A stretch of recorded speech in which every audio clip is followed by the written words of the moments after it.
the completed planting bed for my new weathervane and all the shrubs that are associated with it. The weathervane is a weathervane that I picked up at a couple of probably a month or so ago now. The base is from an armillary that I also picked up. I chose the block walls here because I have the same blocks nearby.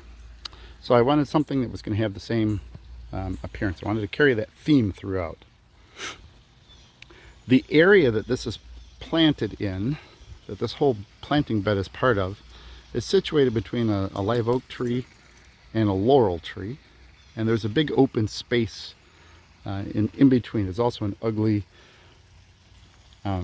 chain link fence here. And I wanted to hide all of that. So the plants that I have here, I chose a painted lady hibiscus. This is just a beautiful flower. I like tropical hibiscus. My wife really likes them. And if you can imagine, this is going to mature out at about 6 feet. So well above that fence. That fence is 4 feet or so. The top of the gate is probably pushing 4.5, maybe even 5 feet. So this is going to get up. This plant will get large enough to hide that gate. I have one on both sides. There's one down there as well. I have a variegated dwarf Schefflera. They're going to get 4 feet. So a little bit, if you imagine this, a little bit lower than the hibiscus, and they're on both sides. This is a very symmetrical bed. I have kind of as the centerpiece of my planting bed, I wanted something tropical, right? I wanted this whole planting bed to be tropical. My gosh, I live in Florida, for gosh darn sakes. I wanted it to be tropical. And nothing screams tropical more than a bird of paradise. And this is a giant bird of paradise. It will fill in this whole space. Realistically, I probably needed one, but I chose 3 because I want it to be filled in faster. These leaves are gigantic, which I really, really like. Give you an idea of how big this leaf is. Wow, it's huge. It's going to have a blue and white flower. It's going to be just spectacular. I have some Taiwan Red Ixoras. They're going to get about 3 feet tall.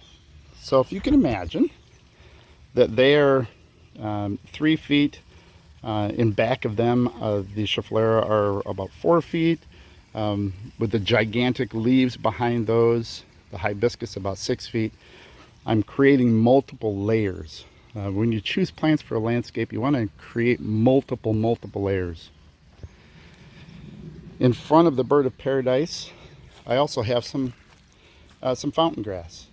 And these are going to get about 3 feet, maybe 4 feet tall. I really like the texture, the contrast in texture. I'm really looking for the very tight structure of the Ixoras, the light feathery texture of the fountain grass, and the gigantic leaves of the bird of paradise are just spectacular. Behind the weathervane, I have some burgundy leafed canna lilies. Now the cannas are going to get taller, probably about 4 feet taller than the grasses, but canna lilies in my garden here get hit pretty hard with the frost. So for a big chunk of the year, they aren't even going to be here.